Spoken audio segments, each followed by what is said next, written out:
Well, I have 10:30. I know we're probably going to have some people slowly come in because of with the keynote, but I'd like to get started to make sure we keep to your time here today. Yeah, let's go ahead and get started here. So good morning, everyone. If you want to, you can throw your name in the chat. We'll be using that as part of our session this morning. But we are glad that you are with us. This is family engagement, importance and benefits to out-of-school time programs. And thank you for joining us. There's so many sessions you could have went to. You decided to come here, so we are very grateful for that. So as we start our session, we want to hear from you and your decision about why you joined us today. So continuing to use the chat, you can answer one or both of these questions here. What are you wondering about family engagement and out-of-school time programs? So maybe you saw this and you're like wondering, what is this, or what can we do about our out-of-school time program? So what's your wonder, and or what are you hoping to get out of the session? So what do you want to gain from today? You can answer one or both of those questions in the chat. And yes, hello, everybody. Good morning, Sarah. Got some people from Oklahoma, the Cincinnati Zoo. I love the Cincinnati Zoo, Sarah. And the youth development in Cleveland Playhouse. We've got some friends from South Carolina, Mansfield. Looks like we got a 21st century from Oklahoma, from Sonia. Well, Wesley, why don't you go ahead and introduce yourself here today? Absolutely. So my name is Wesley Owens. I am a Family Engagement Research Associate here at the Ohio Statewide Family Engagement Center here at Ohio State. Prior to my role here, I was a physical education teacher for 7 years, and then I was in a role for 2 years where I was our school's enrollment coordinator as well as our community liaison. And I've also had time working with youth and families in sports and recreation. And then my colleague is Sarah. I'll let her introduce herself. Hi, everyone. Well, thank you for being here today. My name is Sarah Deshawn, and I am a Family Engagement Learning Coordinator at the Ohio Statewide Family Engagement Center. Before working at the OHSFEC, I was an elementary teacher, primarily first and third grades, with 1 year as a K-6 STEM teacher. I'd like to share with you here who we are. So the Ohio Statewide Family Engagement Center is a leader in the field of family, school, and community engagement at the Center on Education and Training for Employment, a translational research center within the College of Education and Human Ecology at The Ohio State University. I have my lapel on. Dr. Correa mentioned that today we're celebrating 60 years. But our goal is to bring research to action by providing schools, families, and community partners with the tools they need to work together so all children have success in learning and in life. More specifically, Wesley and I have been working with the Office for Improvement and Innovation at the Ohio Department of Education on a project titled 21st Century Advancing Family Engagement, or 21st Cafe, with Ohio's 21st Century Community Learning Center programs. The project consists of online modules, online workshops, and a community of practice focused on family engagement at these programs. Later in the presentation, we will hear from 2 participants in this project to share their experience with family engagement at their out-of-school time programs.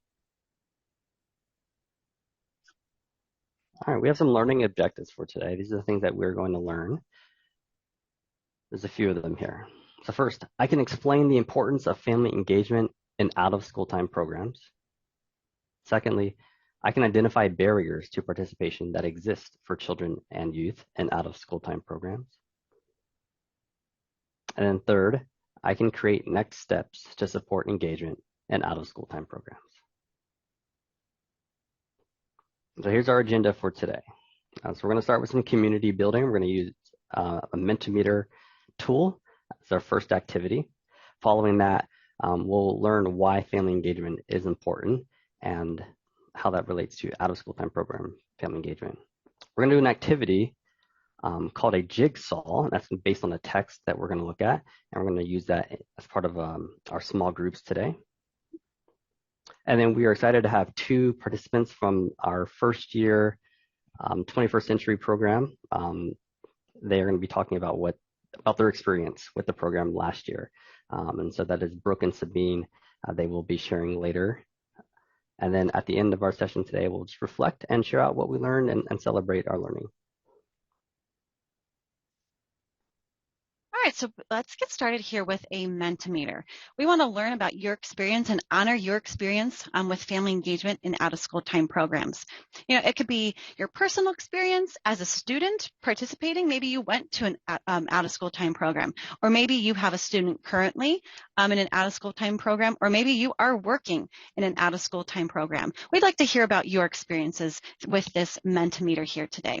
So Wesley's going to go ahead and drop the link in the chat to go to the Mentimeter. And you can also scan your QR code here, or you can go to menti.com and put in that number. And I think Wesley will drop both here into the chat for your convenience. So I'll give about 10 more seconds to scan that QR code, and then I'm going to jump over to the Mentimeter. It is a short answer response, so you can describe however you would like to your experience with out-of-school time programs.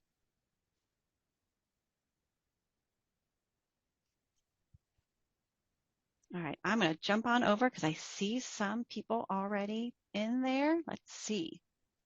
I'm going to go ahead and present. And we're starting to see some come in, fun and diverse. College and career readiness programs. So we have some facilitators with the out-of-school time programs in the past. So some facilitators, some state level support programs. Experience some family nights, parent-teacher conferences, educational meetings. Work with the public libraries and out of the school time and designing programs for those families. Numerous OST programs for K-12.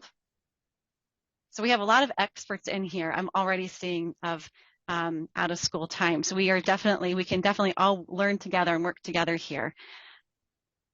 So we've got the public library, running the learning centers for the Salvation Army, school age specialist. Sometimes the difficulty in getting families engaged enough to attend.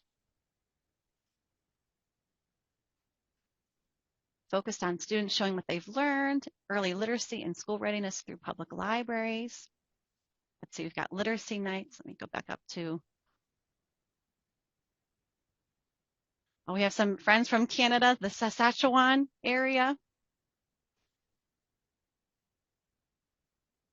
All right. Let's see. Positive experience, provided workshops in yoga and poetry. That sounds fun. Any engagement opportunities for families created and ran by our program to increase our families' capacities. Autism and transition fair facilitator. School age specialist coach parent. So we definitely have a wide range of experiences and different levels of where you are working at according to, with the out-of-school time programs. So I'm really glad that we've all joined here to work together to talk and discuss family engagement in out-of-school time. I'll leave us up a few more minutes here. I think we've got a few more coming in. Family nights at our library, the tween program, tween Lego club, movie night, crafternoons, lots of fun after school, out-of-school time activities. New coordinators. All right, well, thank you everybody for joining in on this out-of-school time, your experience. We wanted to make sure we honor everyone that's, sitting here with us today. Let me jump back to my PowerPoint. All right.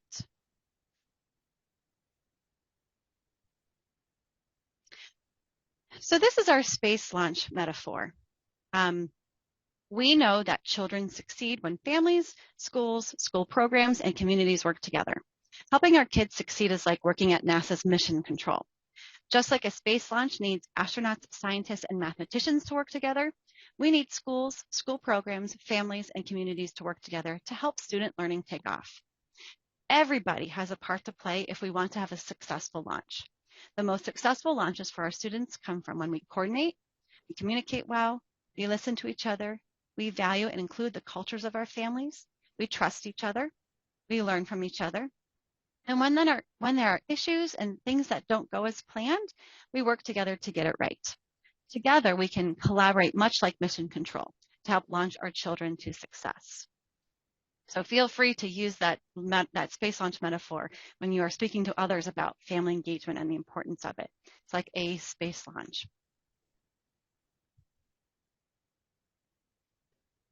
When we work together well, everyone benefits.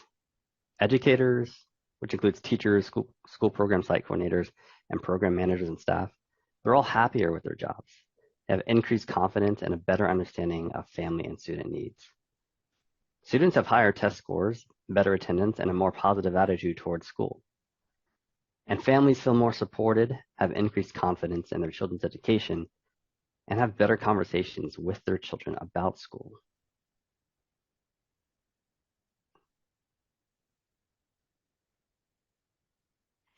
So when we think about including our families in the out-of-school time programs, including them at the table and walking alongside them, as our keynote Dr. Pusher mentioned, there's an acronym I'd like to share with you. It's PRICE, PRICE Family Roles.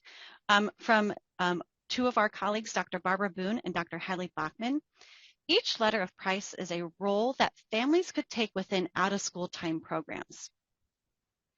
The first two roles, providers and receivers of support, are more traditional and the ones we tend to overuse when we plan for family engagement. We want you today to push you to think about the last three that I'll put up here in just a second, which is really where family leadership blossoms and enriches the school community. So you'll see here the providers and receivers are those more traditional ones we tend to overuse. So we're looking to push you, you're thinking about initiators. How can families be initiators, co-designers, and evaluators? So I'm going to go briefly over kind of give an example of all of these here. So providers of supports, in this role, families are the support system. They support their child, other families, and other school program staff. Parents reading to their children to practice reading fluency, sharing information about the school program with another interested family, and parents encouraging their children to listen to school program staff are examples of families being those providers of supports. Receivers of supports. In this role, families are at the center and receive support for their children. They may receive information throughout the year on how to support their children with the school program. They might receive reading strategies to try or receive assistance in completing forms for the program, or just some examples of families in the receivers of support role.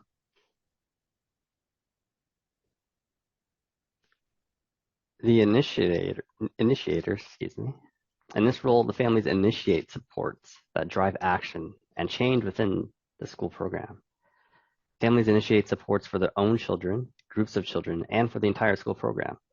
So this might look like a parent letting the school program staff know about her son's anxiety, or families requesting that the school program extend their homework help time.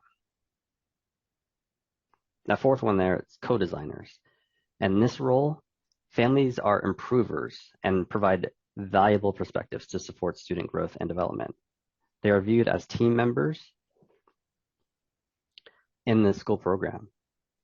Families serving on a STEM curriculum team to design STEM school program activities, a small group meeting with a site coordinator to discuss ideas for creating a community garden, and other leadership teams within the school program that value and apply family perspectives and program policies and practices are all examples of families as co-designers. And so finally, this last one here, evaluators. In this role, families are evaluators and provide feedback to the quality and effectiveness of the school's programs, practices, and policies. So families they offer a perspective that our school personnel do not have. This may look like reporting goodness of fit on surveys about an after-school option for their children. satisfaction with the literacy event, or recommendations of improvement for the school programs, practices, and policies. So when you think about these family roles, providers, receivers, initiators, co-designers, and evaluators, all of these family roles are important. And the last three highlighted there in red, initiators, co-designers, and evaluators, when we have those, they can lead to program improvements, increased attendance, and greater family investment.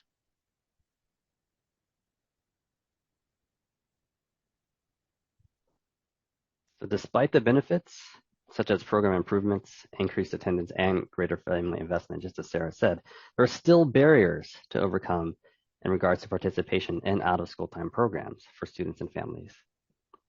Today, we're going to work in small groups. We'll be in breakout rooms here. We'll get to work together and collaborate to identify barriers that do exist, what programs can do in response to those, and how families can help overcome these barriers using the price rules that we just looked at. So we're going to share with you an article today. And we'll share that here in the chat. Yep, I'm going to grab it here for you. Sarah's going to post that. We're not going to read this entire article. We're going to focus on a section called Overcoming Barriers. And in that section, there are 5 barriers that we are going to look at in our small groups. So one group will look at one barrier, another group will look at a second barrier. Okay, so you're not going to look at all the barriers yourself. You're just going to focus on one. Let me tell you what those are. And that link is there now to the article, so you can open that up and you can look at that with me.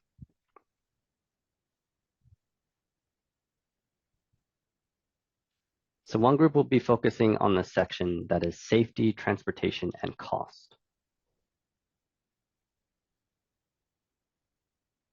The second group will be reading about family responsibilities.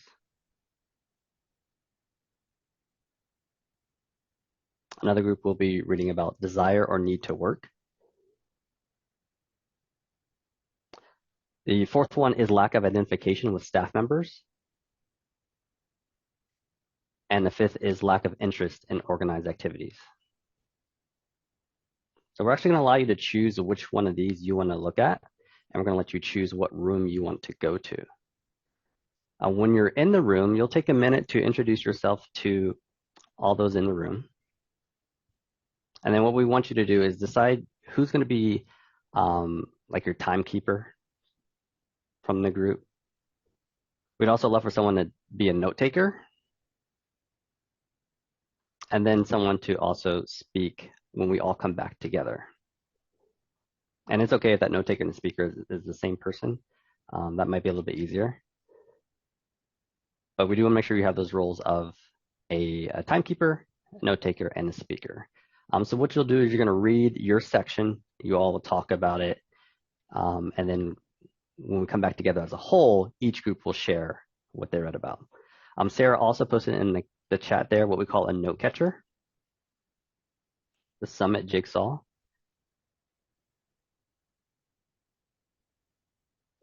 And that'll give you the instructions on the process here. Yes, and Wesley, so I would suggest to whoever not everyone has to open because we're all going to be working on it at one time. So the note taker and or speaker, if you want to decide your roles, if you open that document, it is a Google Doc, so you may have to be signed in if you have Google. And if you can't get it, then hopefully somebody else in your group can open it as well. There's also another direct link to the article if for some reason that link I posted in the chat is not opening for you. And then a reminder here at the top of what those family roles were, because we'd like you to read the article and pull out, you're going to return with 2. I like that it's like a little alliteration there, return with 2. What can programs do to overcome barriers? You can find within the text. So share out those, like the ones that you feel that are, the ones that stand out, that are doable. You all have experience. So what can programs do to overcome those barriers? And then the second column there, how could families engage in the price roles to address the barriers? We're going to ask you to kind of stretch your thinking and talk together. How could families in the initiator role, how could they help address that barrier? families as co-designers, what could they do to help address the barrier? And evaluators, so kind of push through into those three of those: initiators, co-designers, and evaluators, to see what you could come up with. So this is more of a brainstorming creative point here that you're trying to discuss and talk together. And of course, bring in your experiences. If you've experienced some of these roles and these barriers, please mention those as well in your note catcher there. So what questions can I answer for anybody? And I'll add, and maybe I missed, I'm sorry, but you can read this individually, or you can read it aloud as a group, just taking turns. So your group can decide how you want to read it. Yeah, so I'll go back. So decide your roles, read, discuss, and record two for the programs overcoming the barriers, and two price roles that families could engage in to address those barriers. So they're included at the table and they're walking alongside your out of school time program or activity. All right, Wesley, I think if there are no other questions, let me check the chat one more time. Yes, you are going to, Wesley's going to open the rooms, and then you can choose the room that you would like to go to, which barrier you find that you would like to read more about. And if you don't have a preference, if you kind of want to just hang back and kind of balance the rooms, we don't want all, 30 of you to go to one room, but we do want to honor your choice and your interest. So if it's something, if you don't really care which one you go to, if you want to kind of hang back and kind of see where people fall, we can also help you move to the rooms as well if needed. All right, Wesley, you want to go ahead and open those rooms? I'll open those up for us here.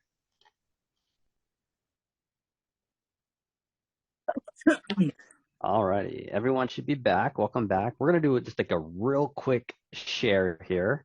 If you're the speaker, when I call your group, if you could just share really quickly one thing a program can do to overcome a barrier, and how could you use a price roll? Safety, transportation, and cost. If you're the speaker for that group, you unmute and quickly share one thing due to overcome a barrier and one price roll. I don't think Go ahead, Ruby, go ahead. Well, I don't know if we had selected one. Did we select the speaker? That's all right, Ruby. Why don't you can, yeah, go for it, Ruby. One, what the program can do to overcome barriers was gas cards, tokens, carpool, ride share, and after school program. Okay. We came up with two components for what the family can do to be more engaged in it, and we thought communication was key. We have to, as an issue to help, and having the parents be more involved. Right. Thank you. Right. Thank you. Thanks for sharing, Ruby. Appreciate it. Family responsibilities. Could the speaker from family responsibilities quickly share one of those things you could do to overcome a barrier, and then one price roll?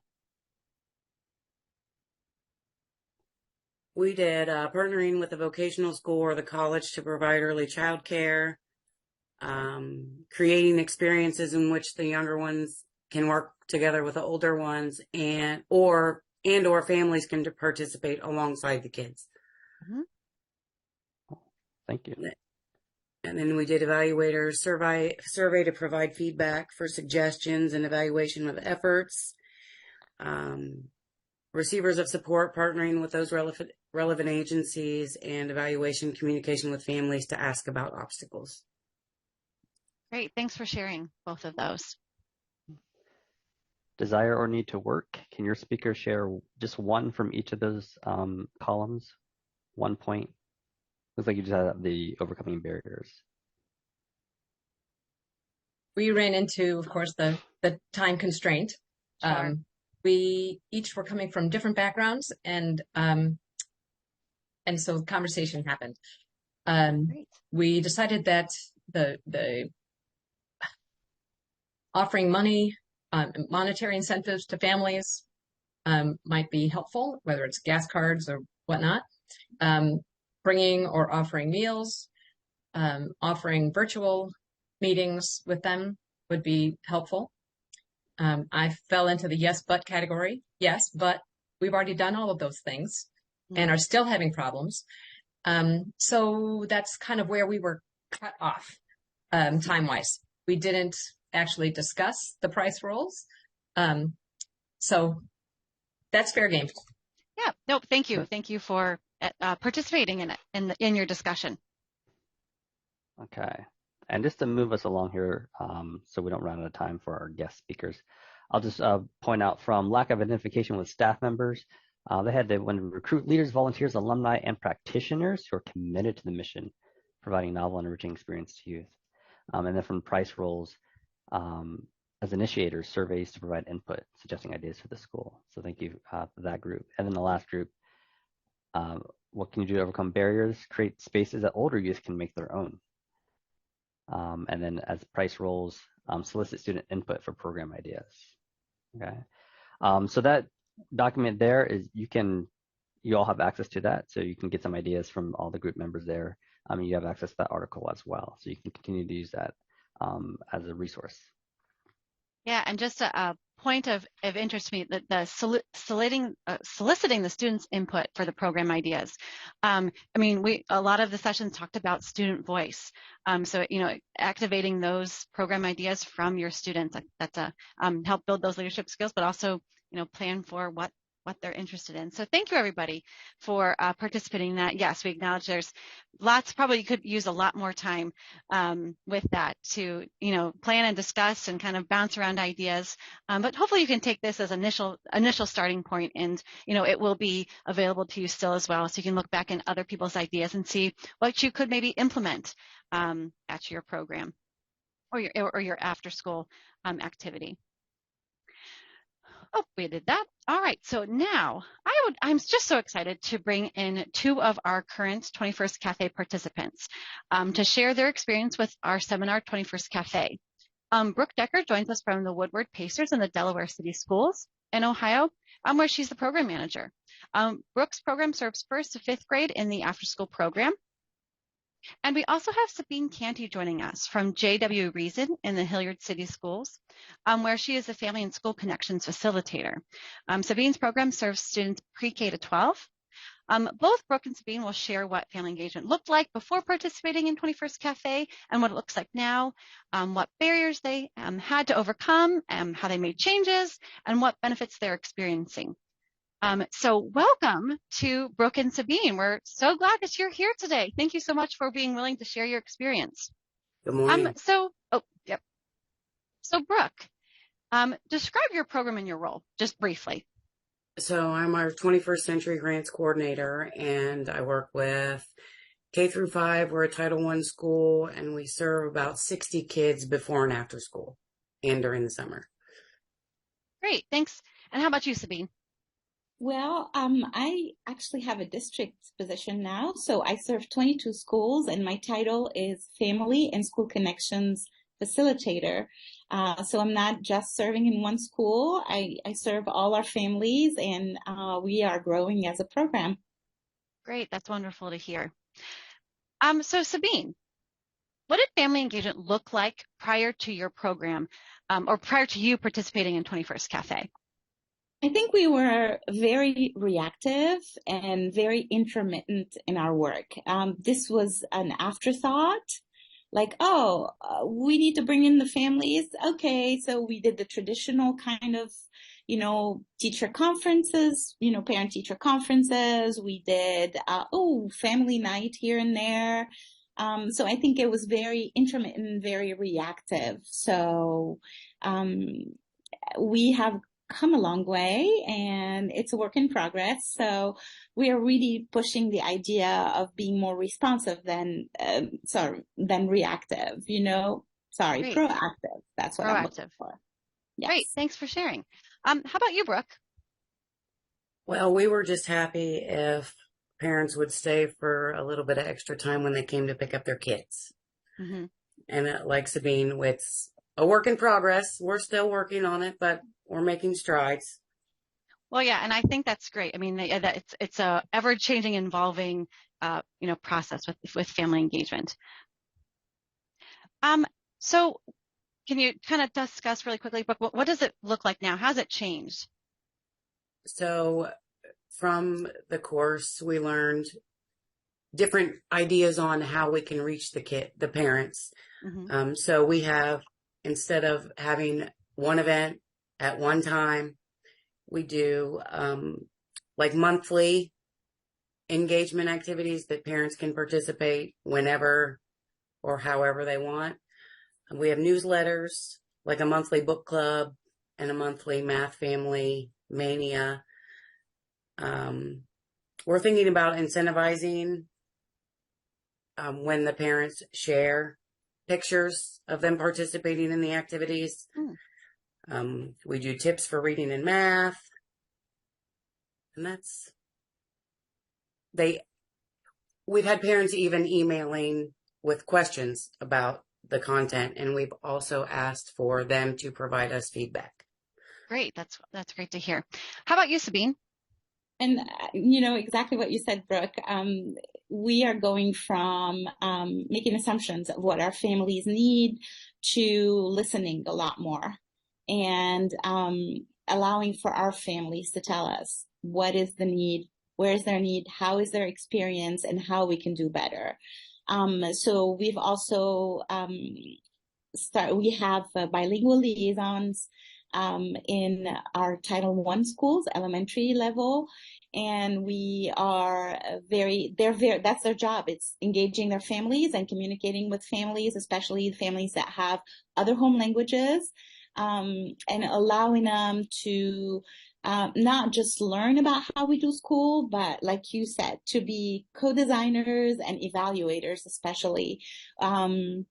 We are working on building also community resources and bringing them into our world, so we can walk with our families the second mile outside of the school building.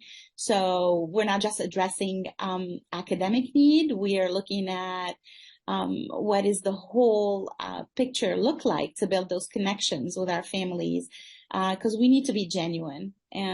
And to be genuine and build that relationship, we need to not just confine our work to the school buildings. Mm-hmm. Thank you so much for sharing. So can you quickly just share, I mean, it's probably not a quick conversation, but some barriers, Sabine, that you've overcome to participation for students and your families? I want to say the biggest challenge I've had was not from our families. It was more from educators and from people that are working in the school, considering, like, changing the narrative from the idea that this work is kind of an afterthought, only as needed, and like changing the narrative and the conversation to make it kind of permeate everything we do. Parents are not invited only when the house is on fire. Does that make sense? Mm-hmm. They should be there also to celebrate the joy and the good moments, and to help us figure out how to really highlight these moments. And I think that was a challenge to kind of keep the conversation going and allow people to know that this is not an afterthought, like, oh, we're adding one more thing to our load. This is part of what we do. This is just like best practices. This is what we do. And how about you, Brooke? What barriers have you overcome? I think by asking parents for their feedback and suggestions on what they would like to see more of, less of, and then also the time, providing them with opportunities that they can access whenever at their convenience. Great. Thank you for sharing. So, Brooke, if you want to continue, what benefits has family engagement brought to your program? We have deeper and more meaningful interactions with our parents. We're more in it together. And then they're more interested in what they're doing, what their kids are doing while they're with us. Mm-hmm. That's great. Yeah. And how about you, Sabine? As far as I'm concerned, I think the biggest benefit that I have seen is hearing from families that they're moving to Hilliard intentionally because they know that we are being very intentional again about reaching out to our families and wanting them to be a part of the process and just co-designers with us, using your words. And then hearing, like, getting phone calls from families that I don't know telling me, hey, I don't live in your area, but I hear that you guys have resources and you're willing to kind of like offer support and build a relationship outside of the school kind of confines. And I think those are the best benefits, to hear from our families, like that it's a word of mouth that's going around, and so I think that's the most positive thing. Oh, that's great. That's great to hear. All right, so I have one last question for you here. How did you implement change within your program? Brooke, you want to start first? How did you implement that change within your program? And it's probably ever evolving, as you both said kind of in the beginning. And I did research these. I mean, like, I sat down and thought about these.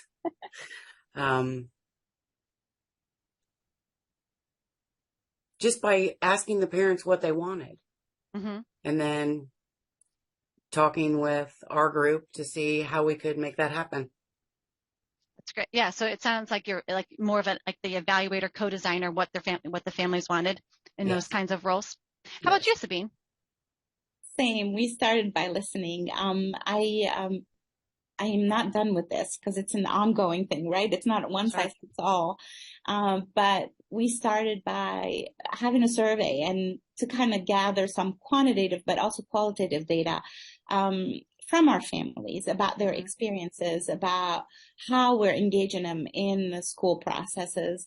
And I've had amazing conversations, and I've learned so much from our families just by listening and just hearing what they have to say.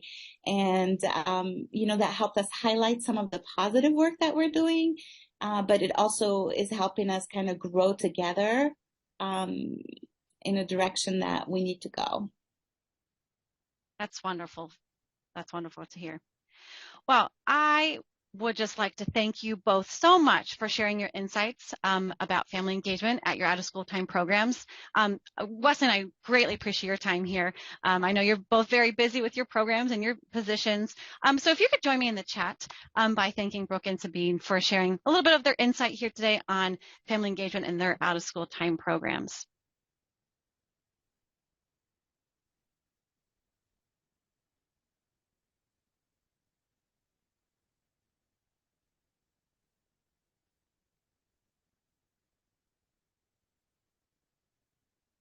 Yes, thank you, Brooke. Thank you, Sabine, for joining today and sharing your experiences and what you have learned. So we are so very grateful for them for coming and sharing that. And we hope that their experiences have inspired everyone here today. And we're going to take a moment here to kind of reflect on what we've learned and what we've heard. So from our talk about what family engagement is to going into your breakout rooms and discussing barriers and price roles, and to hearing from Sabine and Brooke. We want to know, what you've learned and where you might go with all of this. All right. So we're doing what's called 2 steps and 1 star. We want to start with by sharing 2 steps, something you plan to take to your program in support of family engagement. So what are like 2 initial steps you might take to your program? And you can even share those in the chat too. And maybe that gives ideas to others here in our group. So maybe you want to do a survey of your families. That's part of that listening. So listening came up quite a bit from our speakers, how they listened first. So figuring out what families want. So what are 2 steps you want to take?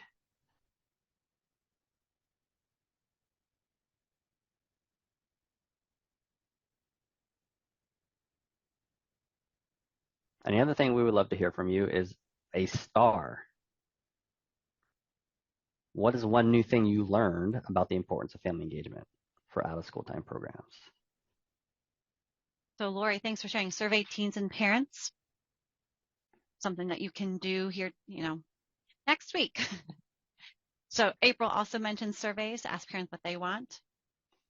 Making communications available in multiple languages comes from Andrea. Charlize mentions families as co-initiators and using multiple languages. Rochelle says survey families, include families in the planning process. Brooke mentions continued listening, meeting parents where they are. Yes. Sabine mentions better communication tools and some ongoing conversations.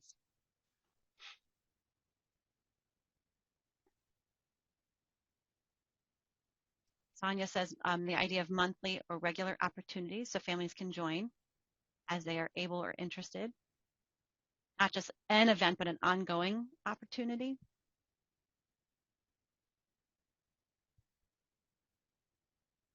Survey add to yours, what do you want? Michael mentions families as co-creators and better communication tools.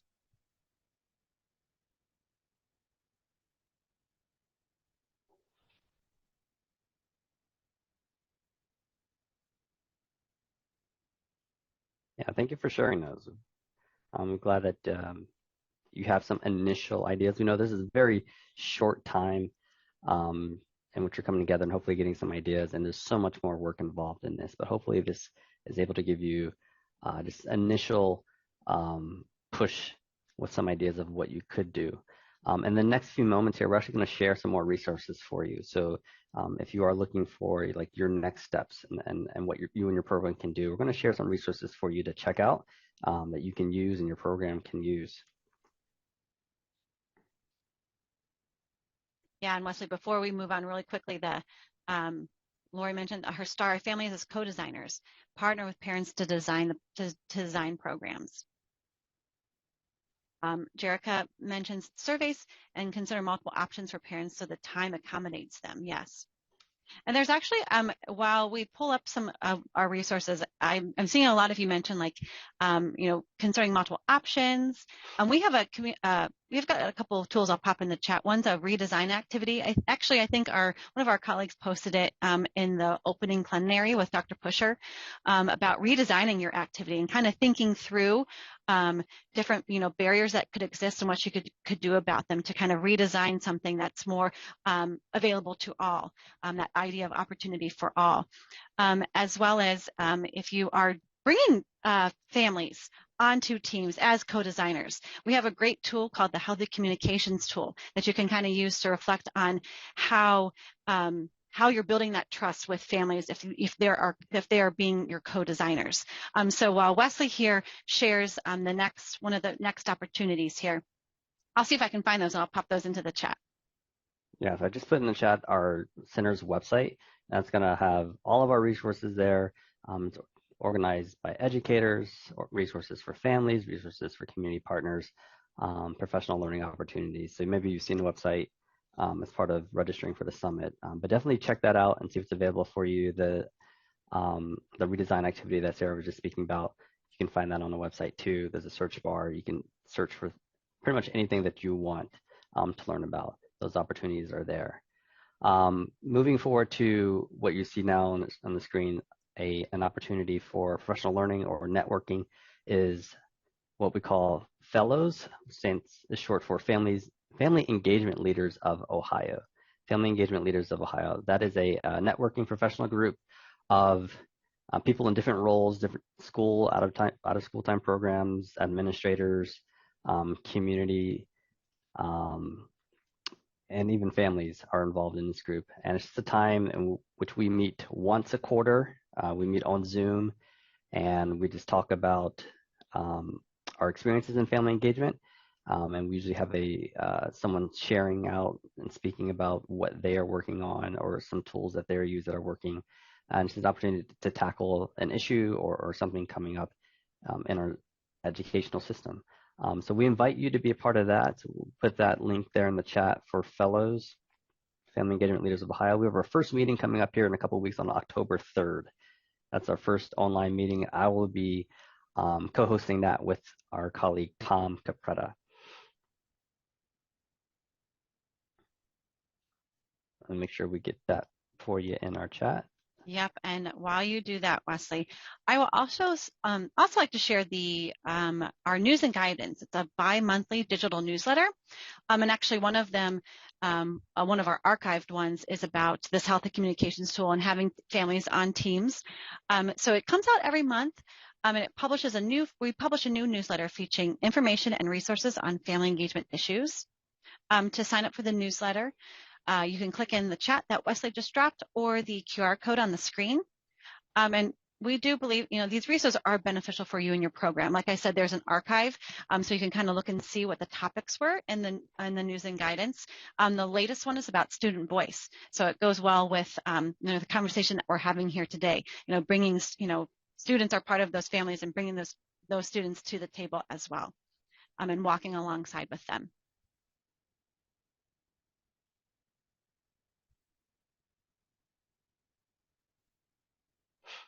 Well, so that concludes our presentation here today. We thank you so much for joining us. We hope you feeling a little bit more inspired and have some initial next steps to implement in your family engagement endeavors.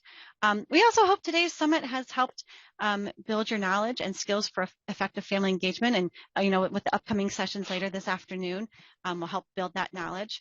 We will stick around. Wesley and I can stick around for a few moments if you have any questions for us. Otherwise, we appreciate your time and enjoy the rest of your day.